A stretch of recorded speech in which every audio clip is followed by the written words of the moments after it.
Thus the heavens, and the earth, and all the host of them were finished.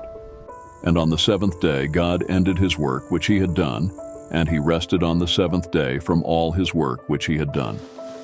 Then God blessed the seventh day and sanctified it, because in it he rested from all his work which God had created and made.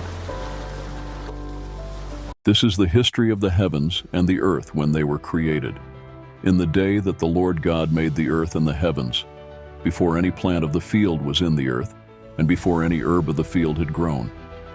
For the Lord God had not caused it to rain on the earth, and there was no man to till the ground. But a mist went up from the earth, and watered the whole face of the ground. And the Lord God formed man of the dust of the ground, and breathed into his nostrils the breath of life. And man became a living being. The Lord God planted a garden eastward in Eden, and there he put the man whom he had formed.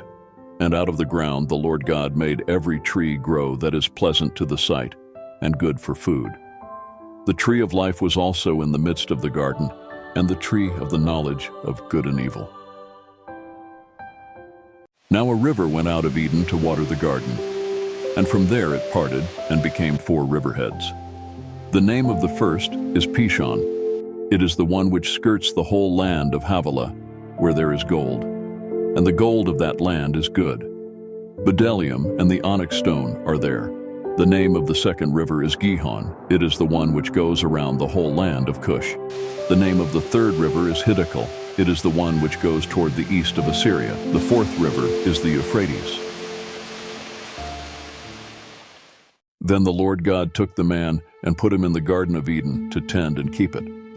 And the Lord God commanded the man, saying, Of every tree of the garden you may freely eat, but of the tree of the knowledge of good and evil you shall not eat, for in the day that you eat of it you shall surely die.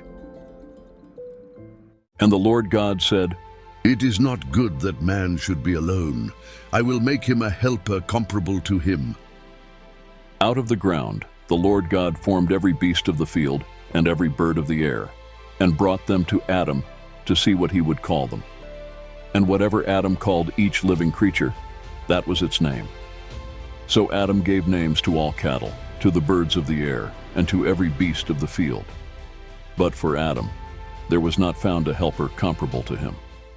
And the Lord God caused a deep sleep to fall on Adam, and he slept. And he took one of his ribs and closed up the flesh in its place.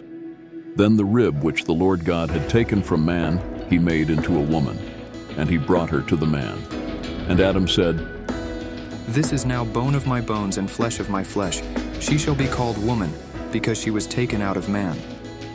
Therefore a man shall leave his father and mother and be joined to his wife, and they shall become one flesh. And they were both naked, the man and his wife, and were not ashamed.